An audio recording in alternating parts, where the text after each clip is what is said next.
Bonjour, bienvenue sur Blockout Radio, accompagné de Monsieur Blackten à ma gauche et de Monsieur Busty à ma droite. Comment allez-vous, messieurs?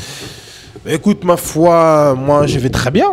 Toujours la pêche, hein? Toujours. Donc en plus, on peut parler politique un peu là, parce que quand on regarde sur TF1, là, on peut pas dire notre mot là, il y a des questions à ranger. Donc là, on peut lancer toutes les questions qu'on veut, c'est trop bien. Très bien, nous allons bien. Nous sommes avec Monsieur Rio. Comment allez-vous? Très bien. Vous allez bien? Merci de cette invitation. Merci à vous d'être venu. Vous êtes un enfant de Grigny. Vous avez grandi à Grigny. Vous avez fait le cursus habituel, hein, c'est-à-dire l'école primaire, le collège Jean Villard, ci et ça. Et ma première question serait quel souvenir vous gardez du Grigny d'avant et quelle est votre perception du Grigny d'aujourd'hui? On a toujours un bon souvenir du Grigny d'avant. Vous aussi d'ailleurs Très bien. Oui. Il y a quelques photos qui circulent d'ailleurs. C'est vrai. Donc quand on est enfant, on a toujours des bons souvenirs. Et donc le lieu où on grandit, on a toujours des bons souvenirs. Après, la réalité fait que la vie change, la société évolue et Grigny, c'est pas une île où on échapperait à soit des choses positives, soit des choses négatives. Donc à un moment, j'ai été très nostalgique, je le suis un peu moins, je regarde l'avenir. Mais il faut se reposer sur les bases du passé parce qu'on a vécu d'excellents moments aussi. Aujourd'hui, vous êtes candidat aux législatives pour la 10e circonscription. Donc pour toutes les personnes, parce qu'à Grigny, on vous connaît quand même depuis un long moment, comme il a dit, vous êtes né, vous avez grandi ici et vous êtes le maire de cette ville aujourd'hui. Mais pour toutes les autres villes de la circonscription, pour toutes les autres personnes qui ne vous connaissent pas encore, qui est Philippe Rio? Philippe Rio, c'est un enfant des quartiers populaires qui a été militant associatif, d'abord, qui a ensuite eu un parcours politique, puisque j'ai intégré l'équipe municipale et qui a construit localement quelque chose avec d'autres en commun. Donc moi j'ai ce parcours-là, l'humilité, le travail, je crois. Et toujours rassembler dans le respect de la diversité que nous sommes à Grigny, parce que c'est ce qui peut faire notre force, ce qui parfois nous fragilise ou parfois on veut nous fragiliser parce que nous venons de cette diversité-là. Et on voit que votre suppléante, c'est Afsa Seguière, pardon, excusez-moi. Mais révise, c'est pas normal ça. Tu vois, il y a des noms qui sont un peu plus compliqués. Et si vous pouviez la présenter aussi, parce que nous, par exemple, à Grigny, je sais que vous la connaissez pas. pas. Afsa est une habitante de Saint-Michel-sur-Orge, militante associative, elle est présidente d'un club de sport, de danse plus exactement. Elle est militante socialiste et elle est mère de famille et très attachée à la question du handicap parce que son enfant a un trouble d'autisme et donc elle est très attachée à cette question-là plus particulièrement. On peut constater aussi que vous êtes un candidat très connecté sur les réseaux sociaux. Vous êtes très actif, voilà. Et ça, est-ce que c'est volontaire ou c'est un truc qui est arrivé comme ça? C'est arrivé avec l'utilisation des réseaux sociaux. Moi, si vous regardez, je mets rien de ma vie privée. On le voit très bien. Je mets ce que je crois mettre, c'est toujours quelque chose de dynamique et quelque chose de positif. Que ce soit sur des initiatives municipales, de relayer des initiatives municipales portées soit par la ville, soit par d'autres, que je trouve pertinentes et qui donnent à voir que le Grigny d'aujourd'hui, il y a des talents, il y a des réussites, et que lorsqu'on reçoit, nous, un flot de mauvaises ondes, ou de celles et ceux qui nous pointent du doigt parce qu'on est d'ici, voilà, j'essaye avec les moyens d'aujourd'hui de faire ça. Voilà. C'est pas une question de marketing pour dire c'est un candidat connecté jeune, c'est vraiment un truc naturel. C'est moi qui tiens mon truc tout seul, c'est pour ça des fois il y a quelques fautes d'orthographe, j'oublie des trucs, parce que bon, j'ai pas été très très bon en français, donc des fois je vais trop vite, c'est moi qui fais, voilà. On peut pas vous blâmer. C'est en direct live. Non, pas vous blâmer, au moins ça prouve que voilà, il est humain, il a fait des fautes à l'école aussi, donc il est devenu maire. Donc il faut pas lâcher l'affaire. C'est pour ça que je vois des vieilles photos. Voilà. Dans des halls à la Grande Borne. Voilà. Monsieur, vous êtes pisté. Ouais. Voilà. Donc voilà, maintenant nous savons qui est Philippe Rio, on va rentrer dans le vif du sujet. Philippe Rio, le programme. Voilà. Philippe Rio, le député qu'il nous faut. C'est ce que vous mettez dans votre tract. Pourquoi vous seriez le député qu'il nous faut? Premièrement, parce que Moi, je veux représenter les gens d'ici à l'Assemblée nationale. Je pense que, je suis même convaincu que notamment les territoires de banlieue ne sont pas représentés à l'Assemblée nationale. L'Assemblée nationale, on y vote les lois, on y vote le budget de l'État, on y vote le budget de la sécurité sociale, on peut faire des interventions sur l'international, puisqu'un député, ça aussi voix à l'international. Et moi, je veux être un député d'ici pour les gens d'ici. Or, je trouve que depuis tant d'années, nous n'avons pas été représentés, voire mal représentés, et que beaucoup utilisent le territoire pour un destin national. Ma candidature, notre candidature avec AFSA et puis 1500 citoyens et les soutiens que nous avons, c'est véritablement représenter le quotidien des gens. Ce que je crois nous savons faire, alors peut-être pas super bien, des fois on peut faire des erreurs, mais en tout cas dans cette sincérité-là, de représenter les gens de notre territoire et de nos 5 villes. Et sur votre programme, quels sont, disons, les 3 points qui vous semblent le plus importants à aborder dans la priorité? Disons, vous êtes élu. À partir de la rentrée, quels seraient les 3 premiers points que vous aborderiez? Le premier, nous voulons être députés des services publics. Parce que les services publics, c'est ce qui est au cœur de notre République, c'est l'égalité. Et les inégalités se sont développées ces dernières années. Il y a eu récemment un nouveau rapport sur l'Observatoire des inégalités qui montre qu'en France, les inégalités se sont creusées. C'est ce qu'on voit tous les jours à Grigny. L'accès à l'école, la relation avec la poste, la relation avec les hôpitaux, etc. Ce qui fait notre quotidien, nous qui n'avons rien, voire pas grand-chose, le service public, c'est le patrimoine de ceux qui n'en ont pas. On dit souvent ça.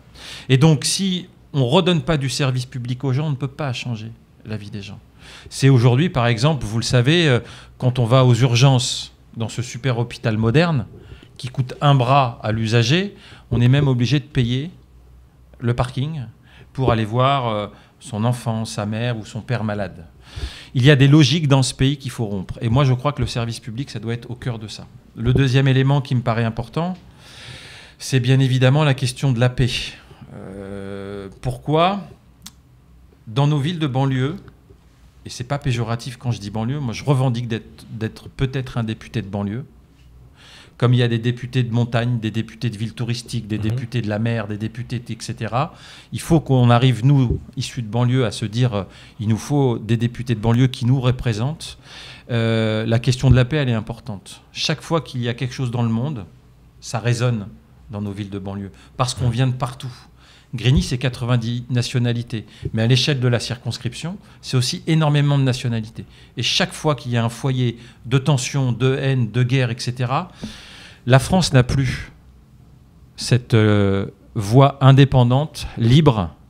Elle doit sortir des logiques guerrières dans lesquelles elle est. Et elle doit au contraire avoir une autre voie. La France a eu ça. Depuis Sarkozy, nous sommes rentrés dans l'OTAN, par exemple, qui est une machine à guerre. C'est la catastrophe de la Libye. Et donc, pour toutes ces raisons, deuxième raison, c'est d'avoir une autre voie, notamment celle de la paix. Et puis, une troisième, c'est, ça ne va pas vous étonner, c'est faire en sorte que ce que nous représentons, nous, habitants de banlieue, nous soyons représentés sous toutes les facettes. La question des discriminations territoriales, des discriminations sociales ou des discriminations culturelles, parce que dans ce pays, malheureusement, voilà, ici, nous sommes une triple peine. Nos origines, le territoire et notre condition sociale. Et moi, je trouve ça étonnant que le logement n'est pas un gros point aussi dans votre programme. Parce que c'est vrai qu'on le voit, c'est compliqué. Le logement, vraiment, en France, je ne veux pas parler forcément encore en banlieue, mais en France. Pourquoi même, c'est pas un gros point aussi dans votre programme? Moi, j'ai commencé à faire du militantisme politique, d'abord associatif, contre un bailleur social de la Grande Borne, parce qu'il nous vidait les poches et il n'assurait pas les travaux nécessaires et il ne nous respectait pas.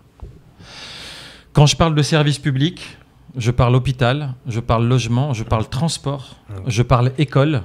C'est ce qui fait... Et donc, quand je parle service public, il faut entendre logement derrière. Je ne l'ai pas nommé tout à l'heure, mais certains disent, moi c'est le logement, moi c'est l'emploi, moi c'est ça. Dans les services publics, il faut entendre aussi la galère sur le logement, notamment des jeunes, où en plus il faut souvent un CDI pour avoir un logement, on n'y arrive pas. On ne construit plus de logements bon marché, on ne construit plus de logements sociaux, et on ne permet plus aux gens de se loger dignement. Et il faut aussi changer le comportement des bailleurs, mais on va y arriver. Comme à la Grande Borne. Vous avez parlé de discrimination territoriale. Justement, nous allons en parler à la seconde partie. Ok. À tout de suite.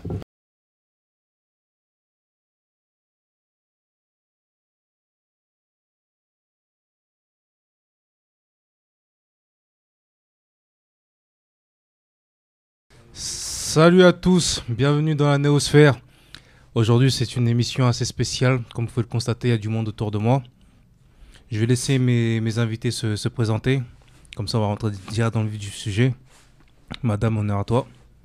Assa Traoré, sœur de Adama Traoré. Yacouba Traoré, frère d'Adama Traoré. Mamadou Kanté, ami d'Adama Traoré. Pour finir, Youssouf Traoré, frère d'Adama Traoré. d'accord. Donc vous avez compris, on est en présence de la famille Traoré qui sont venus ici un peu pour nous parler de ce qui s'est passé il y a 6 mois.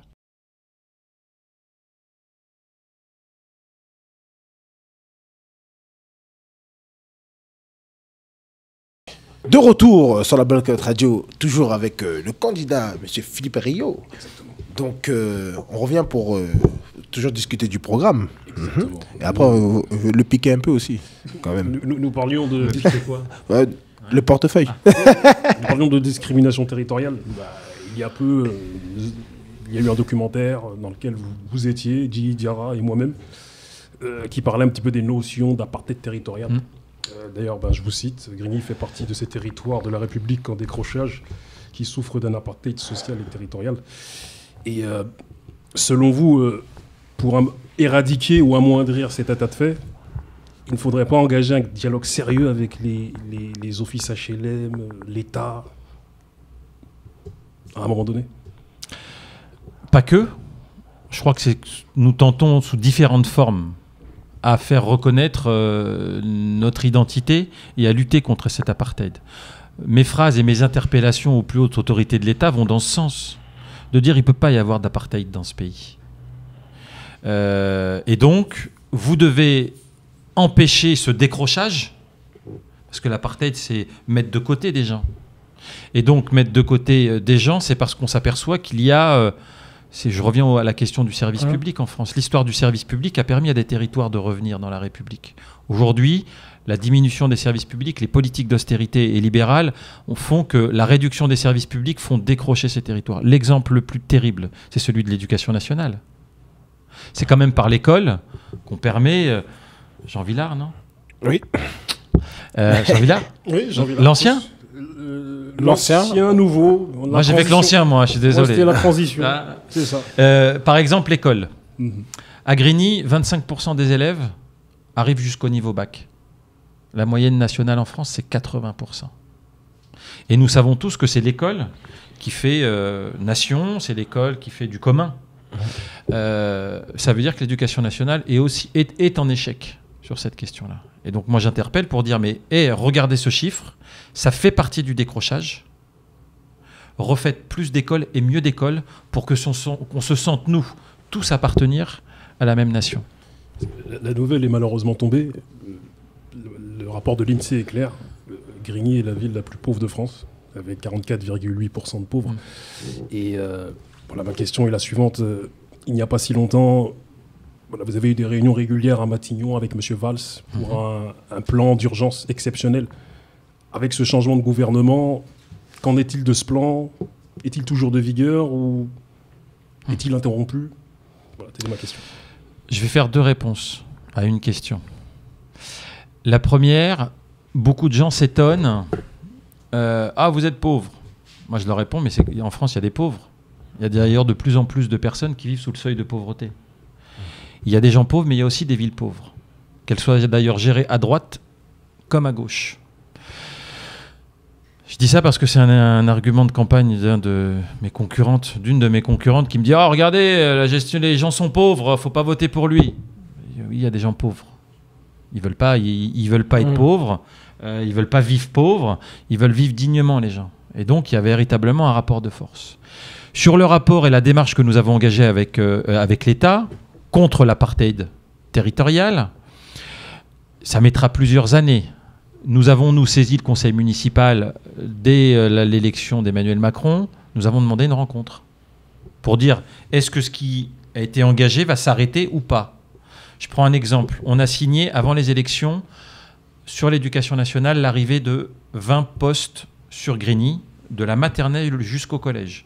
Il y a un médecin, un psychologue, quelques personnes de professionnels de santé de l'éducation nationale, mais principalement des profs, pour casser le système de reproduction de l'échec, quoi. Pour l'instant, il n'y a pas remise en cause, mais nous sommes vigilants, on a peur, clairement, qu'il y ait une remise en cause profonde par le président de la République de ces orientations-là. Donc vigilance.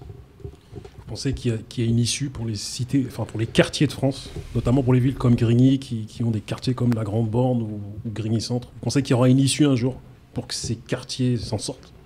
Vous savez, c'est comme tous les combats, si on ne les mène pas, ils sont perdus d'avance. C'est l'histoire qui est comme ça. Il n'y a pas longtemps, ici, on faisait une commémoration en hommage aux victimes de l'esclavage. Ça a duré 213 ans. Avant que la République française abolit l'esclavage. Ça ne veut pas dire que l'esclavage n'existe pas. Ça ne veut pas dire que la domination raciale ou économique n'existe toujours pas. Pourtant, on essaye d'améliorer les choses. Donc Grigny, ça sera long, parce que la situation est compliquée. Après, il y a plein de ressources. Moi, je vois des choses très positives. Et tous ceux qui regardent que les choses négatives, moi, je regarde principalement les choses positives, qui donnent espoir. Et je regarde tous les petits combats des gens. Tous les petits combats, toutes les petites solidarités. On doit se reposer sur ça pour changer notre ville. Qu'est-ce que vous pensez que votre expérience de maire de Grigny peut vous apporter en tant que futur député? D'abord, ne pas être un député hors sol, comme les poulets élevés en batterie. Moi, je suis un habitant de cette ville, j'ai le contact avec les gens, j'y habite. Mes enfants vont à l'école ici, je suis quelqu'un du cru. Après, on aime, on n'aime pas, on respecte pas, mais je pense avoir, avec l'équipe municipale, été le maximum au contact des gens. Et moi, je me nourris de ça. Je ne sais pas faire de la politique autrement. Donc, c'est cette assurance-là de continuer à être près des gens pour les écouter et les représenter au mieux. C'est aussi les consulter sur des lois importantes, que ce soit la loi qui va passer anti-travail quand je serai député au mois de juin. C'est bien, il se projette. Ou sur la moralisation de la vie politique, que je pense voterai si je suis élu. Par contre, sur la loi anti-travail, je ne la voterai pas parce qu'elle va diminuer la protection des salariés en France. Oui, ça va être un gros problème. Et une petite question, qu'est-ce que vous pensez de l'absentéisme des députés? Voilà. Si vous êtes député, est-ce que vous allez proposer aussi peut-être de mettre en place un système pour lutter contre l'absentéisme? Parce que c'est vraiment important, parce qu'on vote pour des députés, mais si ces députés-là sont absents le jour pour faire passer des lois, ça nous handicape aussi. On a le droit d'être absent. La loi n'interdit pas l'absence, et je pense qu'il ne faut pas de loi pour interdire l'absence. Après, il y a absence et absence. Le bilan que nous pouvons faire du député actuel, c'est une absence sur le terrain. Et selon les chiffres de l'Assemblée nationale, il fait partie des 150 députés les plus absents à l'Assemblée nationale. Aucune proposition de loi, quelques questions au gouvernement. Moi, je suis de ceux qui pensent que, le député doit être présent dans sa circonscription. Donc, nous avons un engagement de venir faire des réunions régulières dans les 5 villes, ou même via un réseau Internet, ou ici, si vous nous invitez, pour faire un bilan tous les 6 mois, parce que les sessions parlementaires, c'est 6 mois, et sur les sujets importants, les lois importantes. Demain, par exemple, s'il y a une loi sur les quartiers, on peut co-construire, on a des idées, on a une expérience, j'ai une expérience, mais j'ai pas tout le savoir. On a besoin de consulter. Donc sur des sujets importants, nous on consulterons. Et c'est pas bien, cette absence-là, c'est la raison pour laquelle il faut élire des députés qui taffent. Que pensez-vous des propos justement de ce député, M. Malek Pouti, qui dans un article de journal disait que les financements via les politiques villes étaient un moyen étaient comme une sorte de fonds de commerce. Que le fait d'augmenter les statistiques en termes de précarité et de délinquance générait des subventions et que c'était un fonds de commerce pour les villes et que certains s'en confortent bien. Ouais. Moi, je suis heureux d'être maire d'une ville qui est contrôlée depuis 15 ans par la Cour régionale des comptes. Donc, j'ai rien à cacher. Ce monsieur a toujours des propos insultants, clivants. Il l'a eu sur d'autres sujets. Par contre, moi, je veux bien qu'il me fasse un bilan de sa réserve parlementaire. Parce qu'en matière de clientélisme, je trouve que l'utilisation de cette enveloppe parlementaire, qui va être d'ailleurs modifiée par la moralisation de la vie publique, j'aimerais bien avoir le détail précis des actions précises qui ont été données aux associations, voire à d'autres, Certains font bien leurs choses, d'autres, je me doute que ça n'a pas été très bien utilisé. Monsieur Malek Bouti fait fond de commerce de ses propos, qui reposent sur rien. Soit il apporte la preuve, soit il se tait. Il nous a insultés sans preuve. Il fallait qu'il se taise. Il avance des choses comme ça, c'est sa manière de faire de la politique. C'est pour ça aussi qu'il faut, je crois, moi, changer les choses quand on affirme des choses, qu'il le démontre. Et s'il y a quelque chose qui ne va pas, qu'il traîne en justice. Point barre. Tout à l'heure, on parlait de réserve parlementaire.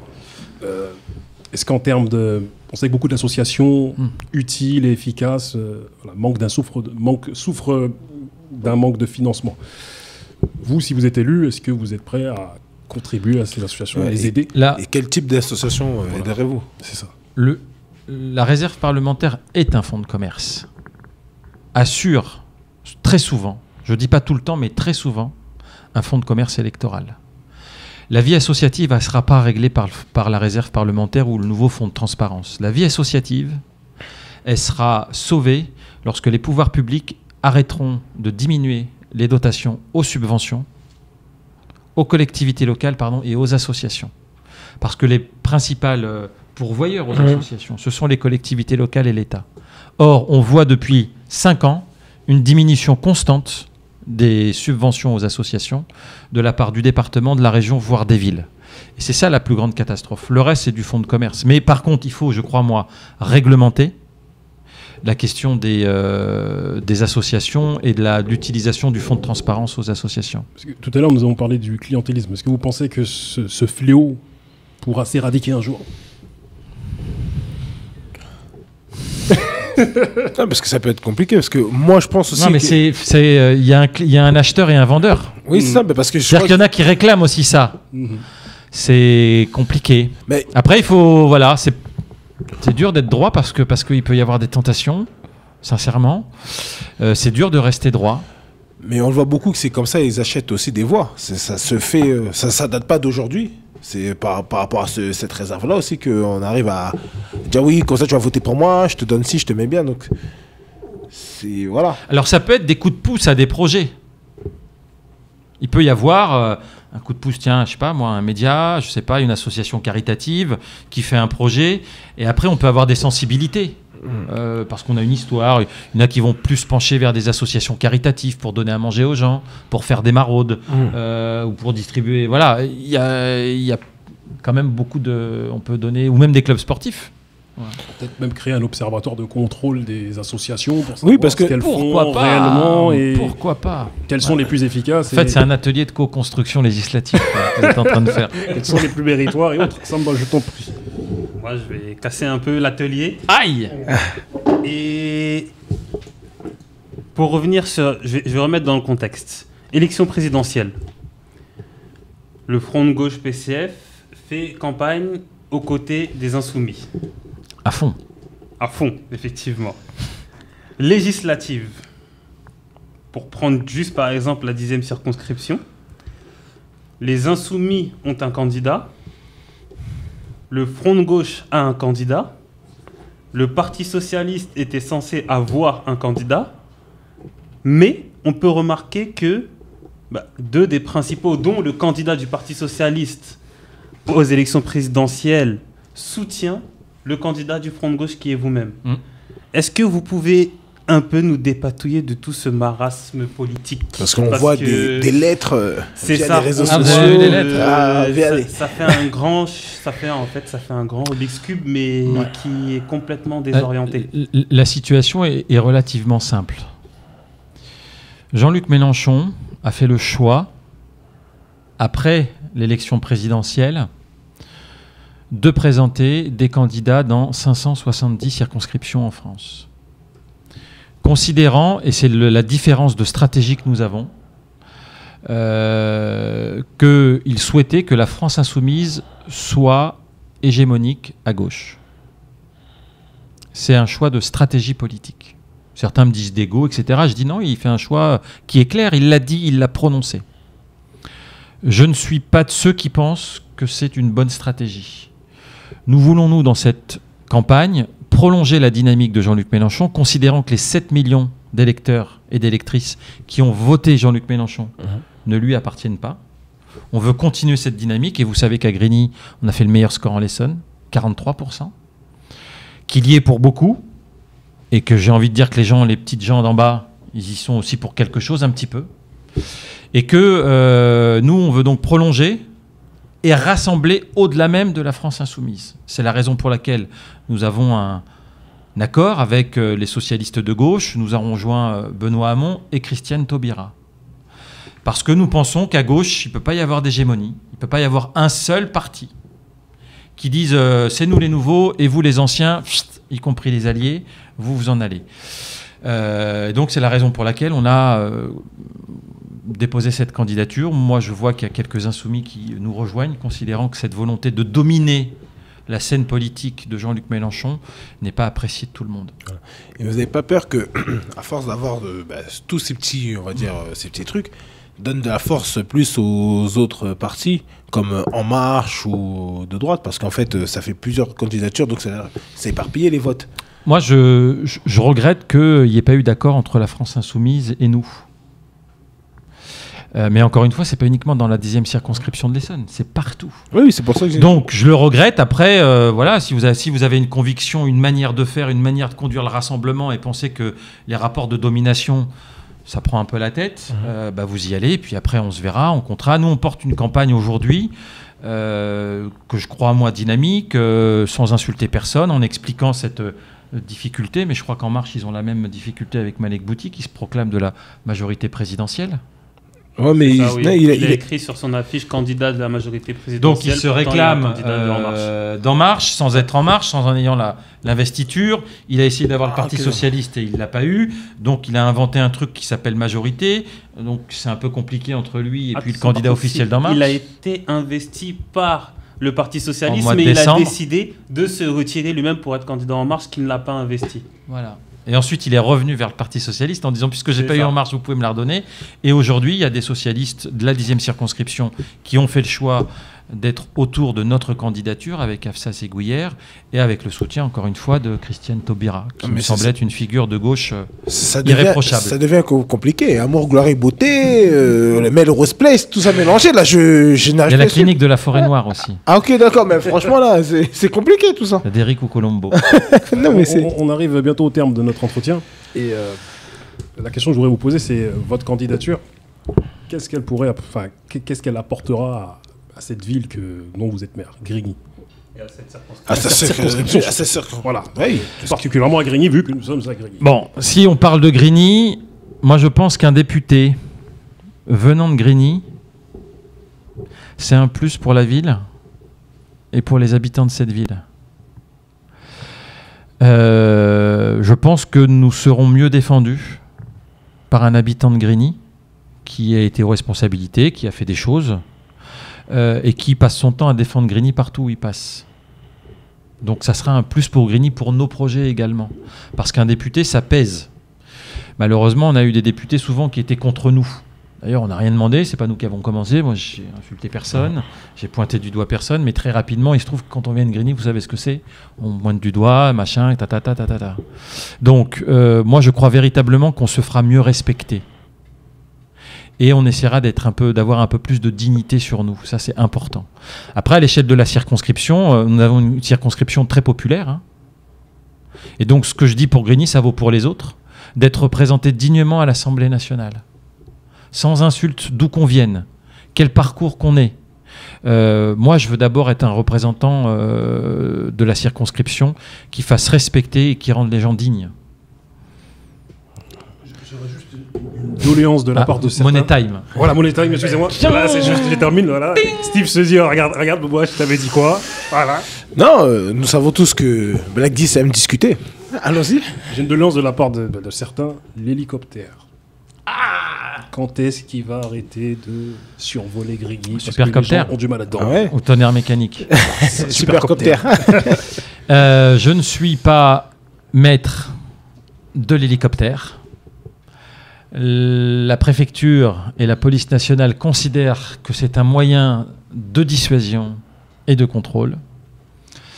Je suis moi-même intervenir pour dire je peux comprendre vos techniques, je ne les partage pas, je ne suis pas un professionnel, mais que ça quand même embête pas mal. Et je fais passer un message aussi, si on peut arrêter les pétards, parce que ça embête autant que l'hélicoptère. Ça peut être très dangereux pour les enfants. Les brûlures sur les mains et sur les yeux blessent énormément d'enfants, donc attention aux feux d'artifice. Les mortiers, là, c'est très gênant. Voilà. Et juste avant de partir, excuse-moi, j'ai une petite question. Deuxième money time. Toi aussi. Deuxième prolongation. Après député, on peut s'attendre à quoi? Premier ministre, président? On sait pas. Ouais. Pourquoi pas? Non, on va faire étape par étape. Voilà. Donc non, député, ça peut être déjà bien pour nous, je crois.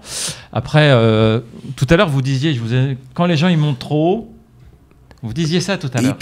Ils perdent leur âme. Je veux rester. Ok, d'accord. J'ai pas envie de perdre mon âme. Il suit, hein. Là, il suit. Non, c'est bien, il suit. J'ai pas envie de perdre mon âme. Et je veux continuer quand je me promène dans la rue, me faire tirer les oreilles par les uns. T'as pas fait ça, et pas être déconnecté de la vie. Voilà. Et vous êtes sportif? Je l'ai été. Et vous voulez pas redevenir? Je dois. On vous invite à une séance de CrossFit.